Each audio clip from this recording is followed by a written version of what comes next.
दज्जाल इस वक्त किस जजीरे में कैद है? वो चंद लोग जिन्होंने दज्जाल से मुलाकात की, वो लोग इस जजीरे पर कैसे पहुंचे? क्या आज भी कुछ लोग दज्जाल से राब्ते में हैं? वो पुर इसरार जजीरा कहाँ है? आज गूगल मैप में ये जजीरा दिखाई क्यों नहीं देता? हम इस वीडियो में इन तमाम सवालात के जवाबात जानेंगे। दज्जाल वो फितना है जिसके मुतालिक हज़रत आदम अलैहिस्सलाम से हज़रत मोहम्मद सल्लल्लाहु अलैहि वसल्लम तक तमाम पैगंबरों ने अपने अपने उम्मतों को आगाह किया। ये क़यामत का सबसे बदतरीन फितना करार दिया गया है। दज्जाल शैतानी क़ुव्वतों का हामिल होगा, दुनियावी ताकतों से माला माल होगा और इनके ज़रिए दुनिया में तबाही मुसल्लत कर देगा। दज्जाल उस वक्त कहाँ हैं और किस हालत में हैं? इसके मुतालिक एक अजीब व गरीब रिवायत अहादीस की किताबों में ज़िक्र हुआ है। लिहाजा हज़रत फ़ातिमा बिन्त क़ैस से रिवायत है कि एक दफ़ा रसूल अल्लाह सल्लल्लाहु अलैहि वसल्लम नमाज के बाद मेंबर पर तशरीफ़ लाए और फरमाया कि तमीमदारी पहले निसरानी आदमी थे, वो आए और मुसलमान हो गए और मुझसे एक किस्सा बयान किया है जिससे तुमको मेरे इस बयान की तस्दीक हो जाएगी जो मैंने कभी दज्जाल के मुतालिक तुम्हारे सामने जिक्र किया था। तमीमदारी ने बताया कि वो एक बड़ी कश्ती पर सवार हुए जिस पर समंदर में सफ़र किया जाता है और उनके साथ कबीले लखम और जज़ाम की 30 आदमी और थे।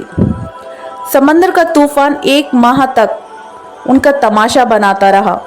आखिरकार समंदरी सफ़र के दौरान मगरिब की जानिब एक जजीरे पर उनकी नज़र पड़ी जिसको देखकर वो बहुत मसरूर हुए और छोटी कश्तियों में बैठकर उस जजीरे पर उतर गए। जब वो उस जजीरे पर गए तो उन्हें जानवर की शक्ल का एक चीज़ नज़र आया जिसके सारे जिस्म पर बाल ही बाल थे।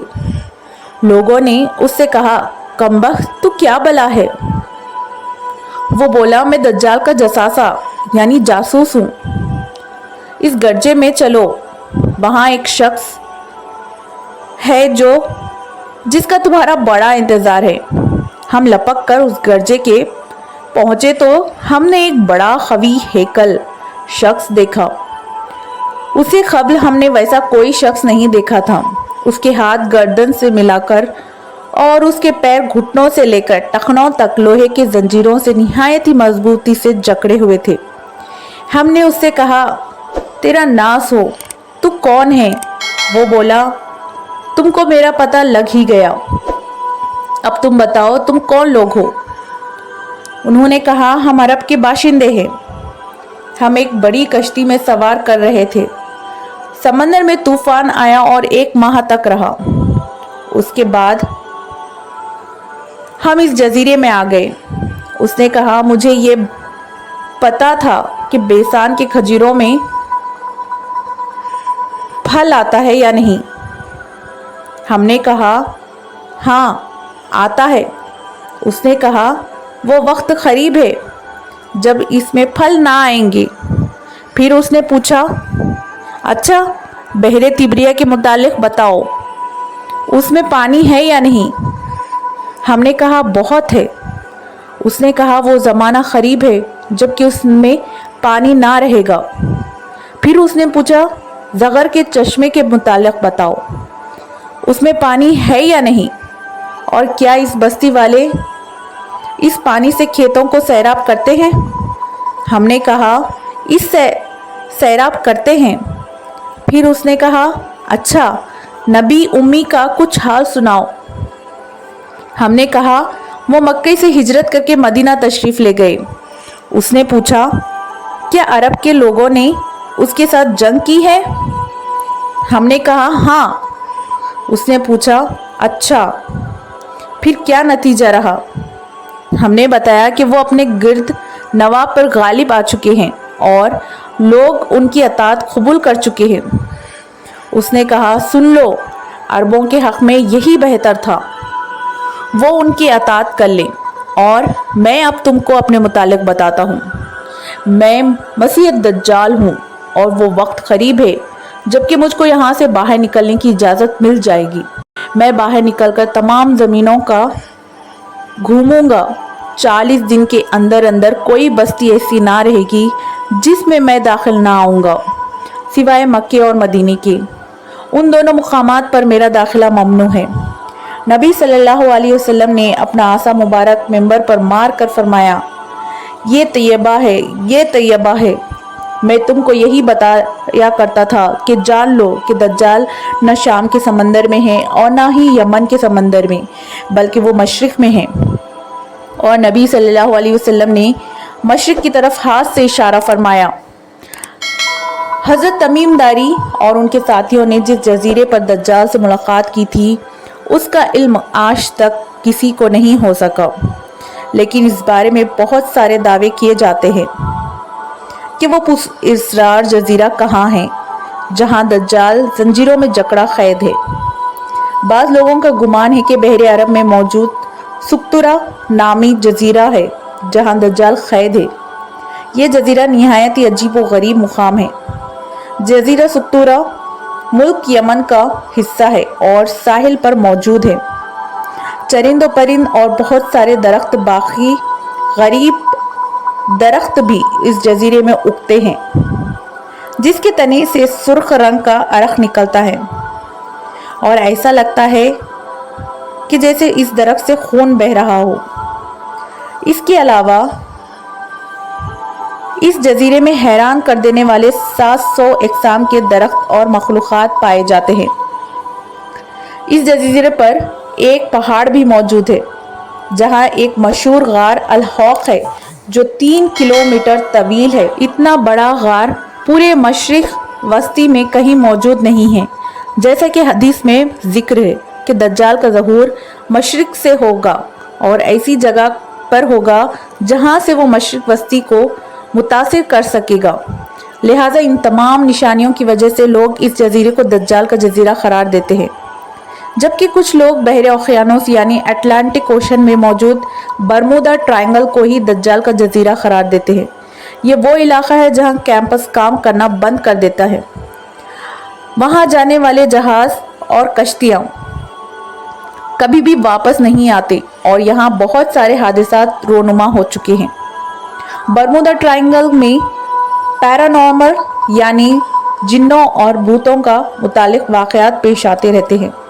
اس علاقے میں اکثر سمندری طوفان آتے ہیں اور اونچی اونچی سمندری لہریں چلتی ہیں۔ برمودا دراصل کسی ایک جزیرے کا نام نہیں ہے، یہ ایک تکون نما علاقہ ہے جس کے اندر 300 سے زیادہ غیر آباد سنسان جزیرے موجود ہیں جہاں آج تک انسانوں نے قدم نہیں رکھا۔ اس برمودا ٹرائنگل پر کئی تحقیقات رپورٹ کو بھی آج تک شائع نہیں کی گئی۔ یوں لگتا ہے کہ دنیا کی حکومتوں کو اس کی اجازت نہیں ہے۔ مشہور مصری محقق داؤد عیسیٰ کے مطابق برمودا تکون کا ایک بڑا حصہ دجال کے زیر استعمال ہے۔ اس نے باقاعدہ وہاں قلعہ نما محل بنا رکھا ہے جو تکون کی شکل میں موجود ہے۔ تاریخ میں دجال کے جزیرے کے متعلق ایک مشہور دعویٰ عثمانی امیر البحر اور جغرافیہ داں پیری رئیس کا ہے جس نے خلافت عثمانیہ کے دور میں دنیا کا ایک نقشہ تیار کیا تھا۔ اس نقشے کو اگر ہم دیکھیں تو اس میں ایک پراسرار مقام کی نشاندہی کی گئی ہے جہاں اس نے ایک عجیب مخلوق کی تصویر بھی دکھائی ہے جو آدھا انسان اور آدھے جانور کی طرح نظر آتا ہے، جسے لوگوں نے دجال قرار دیا ہے۔ ترکی کے ایک مشہور مصنف کرسان برخان نے اپنی ایک کتاب میں لکھا ہے کہ دجال ایک جزیرے میں قید ہے جہاں سے وہ اپنے پیروکار یعنی امریکہ اور اسرائیل کو ہدایت دیتا ہے، اور امریکہ اور یہودیوں کی بحری جہازیں اس جزیرے تک جاتی ہیں جہاں وہ اس گرجے میں دجال سے ملاقات کرتے ہیں اور انہیں یہ بتایا جاتا ہے کہ آگے کیا کرنا ہے۔